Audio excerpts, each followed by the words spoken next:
पहिलीच बातमी आहे मराठा आरक्षणासंदर्भात घेतल्या जाणाऱ्या विशेष अधिवेशनासंदर्भात।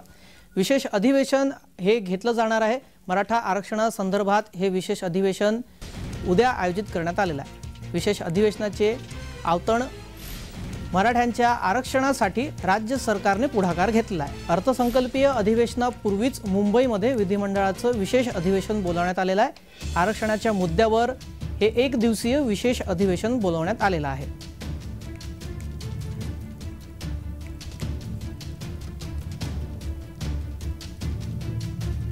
एक दिवसीय हे विशेष अधिवेशन असेल।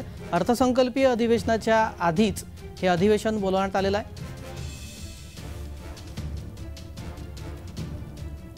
या अधिवेशनामध्ये जी अधिसूचना सरकारनं मराठा आरक्षणासंदर्भात काढलेली आहे त्याचं कायद्यात रूपांतर करण्यात यावं अशी मागणी मनोज जरांगे करतायत। आता या अधिवेशनामध्ये ही मागणी पूर्ण केली जाणार का हे पाहणं तितकंच महत्त्वाचं ठरणार।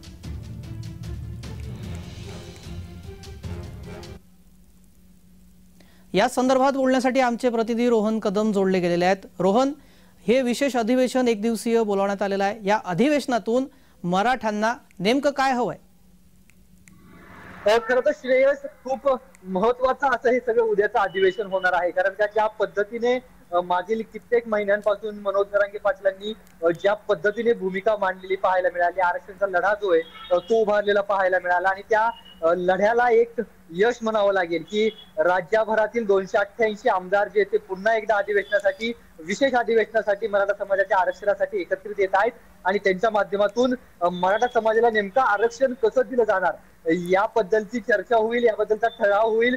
कदाचित जे इनपुट्स समजत आहेत त्याच्या माध्यमातून वेगळं आरक्षण, स्वतंत्र प्रवर्गातलं आरक्षण जे आहे ते शिंदे सरकार देऊ इच्छित आहे आणि त्याचा ठराव जो आहे तो कदाचित अधिवेशनामध्ये आपल्याला पाहायला देखील मिळू शकतो। त्यामुळे सगळ्यात राज्याचं जे आहे, राज्यातील मराठा समाजासह इतर सगळे जे समाज आहेत ते उद्याच्या अधिवेशनाकडे लक्ष लागून पाहायला मिळतंय। कारण का ज्या पद्धतीने गेल्या कित्येक दिवसांपासूनचा मराठा आरक्षणाचा लढा जो आहे तो उभा राहिलेला पाहायला मिळाला आणि या लढ्याच्या माध्यमातून मराठा समाजाने एकी दाखवली, मराठा समाजाने आरक्षणाची लढाई लढली आणि या लढाईमध्ये आता हा कदाचित अंतिम टप्पा असू शकतो। अंतिम टप्पा यासाठी म्हणतोय कदाचित या आरक्षणाच्या अधिवेशनानंतर कदाचित जर का स्वतंत्र प्रवर्गातील आरक्षण दिल्यानंतर रोहन मी जरा